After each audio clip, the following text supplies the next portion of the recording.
Well, I'm on the edge of a dump, and as you can see, it's probably a 60s dump, and I found some sodas. So let's look at what these sodas are. Well, we have the famous Kiss. It's toasted, not much. This one here, I don't know what it says. Oh, it's a brownie. Too bad I don't have one of those. And one of these Diet Right sodas. And of course a tab. So there you have some more sodas. Here's another one. Let's see what this one is. Looks like another. I don't know what kind it is. Another soda. So I'm going to dig around here a little bit further and see what else I find. Those didn't do me any good. I'm not interested in them. Here's another one. Well, that's nothing too great. But as you probe around, you might find some more. There's something there.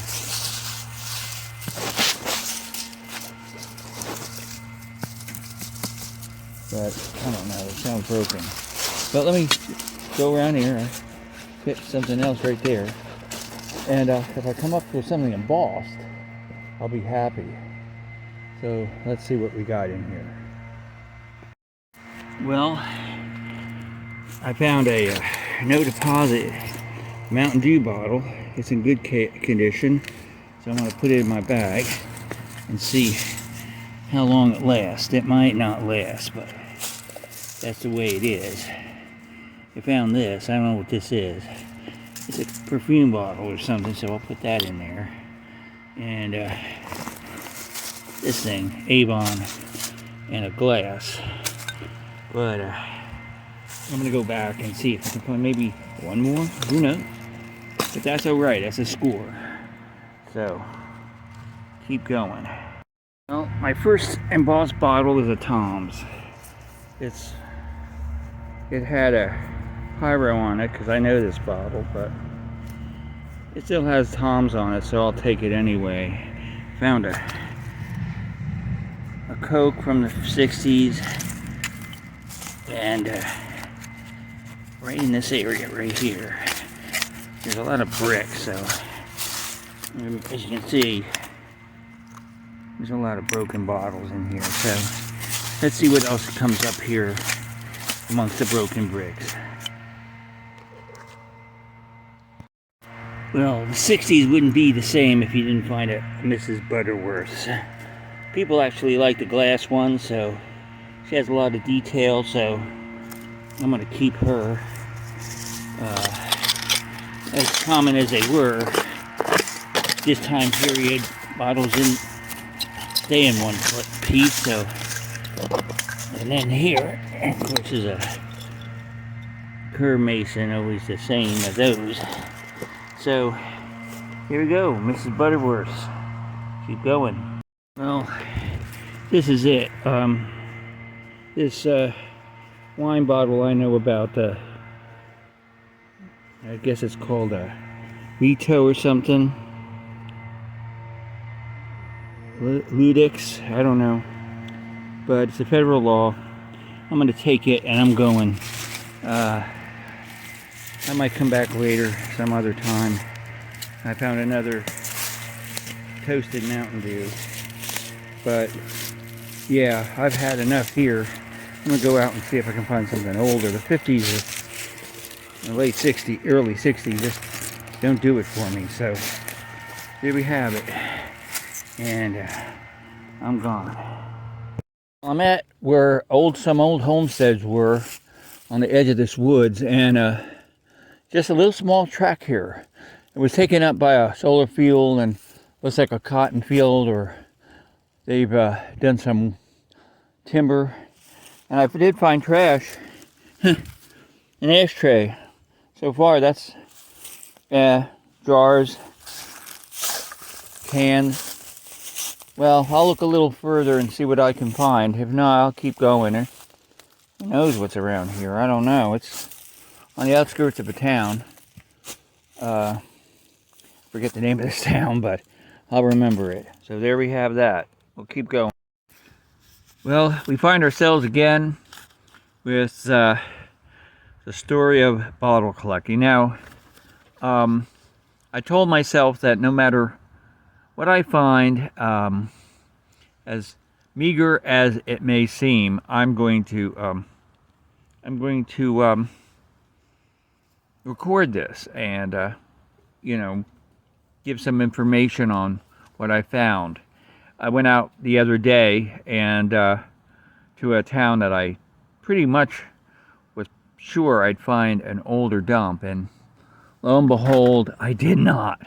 I haven't really looked seriously, but at this point, I don't believe that what I'm looking for is available right offhand. I'd have to probably look for outhouses, or, well,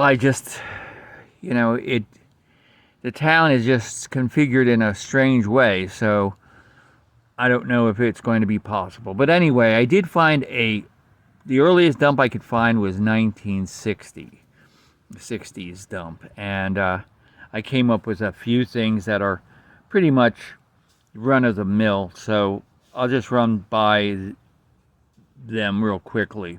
The Tom's bottles, we know this had a pyro on this, or an ACL, and it said Tom's is the best, and Tom Harkness was the guy who was responsible for producing this soda bottle. He designed a machine that packed bottles in boxes back in the 1940s. So this bottle only goes back to 1940 and onto probably this is bottled here. I don't know really what the date on it is, but I know it's probably 60s of some sort, 1960 or whatever. So that's a Tom Harkness bottle. The other bottle is Not So Hot Mountain Dew. People love these bottles, and I can understand why, because they have an interesting pyro on them, although this one is pretty shot, so I might not even keep it. But, who knows? Somebody might want it.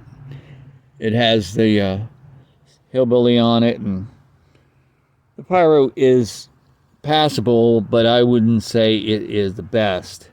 This bottle is Lawrence Glass Works, and it's a 1965, so it runs right along with about the time the bottle came out. And around this time period, Mountain Dew became popular. So there's your Mountain Dew bottle. LaCroix, or however you want to pronounce this, is a liquor bottle. This company is still in business. It's from Belgium, and it was Reed Glass Works. 1951 was the last time this company was in business, from 1926. So this is a domestic glass company that made this bottle, but the liquor comes from Europe, and it was a brandy bottle, and you see them from time to time. People buy them. They're around $7 or $8, something like that. It's a pretty bottle, but you could put a candle in there and melt a glass on it. It's one of those kind of things, design thing. The other, I found an ashtray, which is an antique today when you consider they're not used any longer. The other bottle was, I think it was a Prel, or some kind of hair bottle, hair tonic or something, or wave set. It's a 1960s. It's a pretty bottle. I know somebody would want this. And we have the iconic Mrs. Butterworth. Now, this bottle was first produced in 1961. It came out, and it was really popular. It's still around today. It's not in glass anymore. It's now in plastic. And this bottle is a good rendition. I see that there's a lot of detail in her. Most of these bottles are not made so well. It is a Thatcher glass, which Thatcher was around. They made milk bottles back in the 1880s or 90s, and they lasted all the way up into 1983 until they were broken up and sold off to other. They're still around in some form or another, but this bottle is a 1965. So when this bottle was made, Mrs. Butterworth was only around for about 5 years. So this is an original, you might want to say, and she's collectible. People do like these glass bottles, and they sell for anywhere from I've seen them from $5, $3, $10. She has the original cap on it. So, you know, being a bottle collector, as I get older, I realize that people, my generation, may not see these bottles as collectible. I mean, I'm seeing the collectability of them now. When I was, starting out 50 years ago, these bottles were new, and I wouldn't have even thought of them. They're laying all over the place, you know what I mean? But now, I had to dig for these bottles. And the other thing you got to think about is bottles made in the later part of the century, the 19th century. They're not going to be easy to find, because with the recycling programs, with the landfills that they were thrown in, and just the fact that, they were not thrown in convenient areas where you could find them, you're not going to. Especially ACL bottles, I realize now, the chances of finding one in pristine condition in a dump or thrown on the side of the road or however, they're not going to be in good condition. So even if you find one in this condition, people might find it collectible enough. I don't see the value in this, actually, but who am I to say? The Mrs. Butterworth bottle,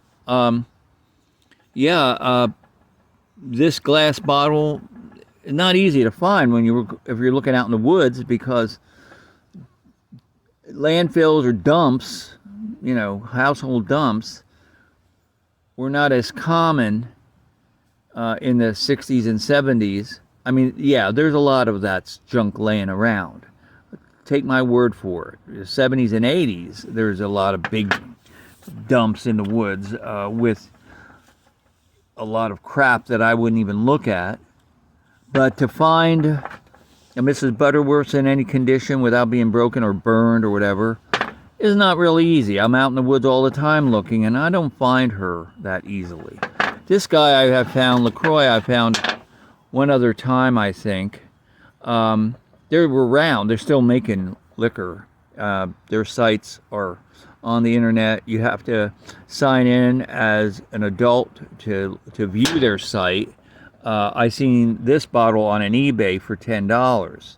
So, and because it is a Reed glasswork, Reed was only around until 1956.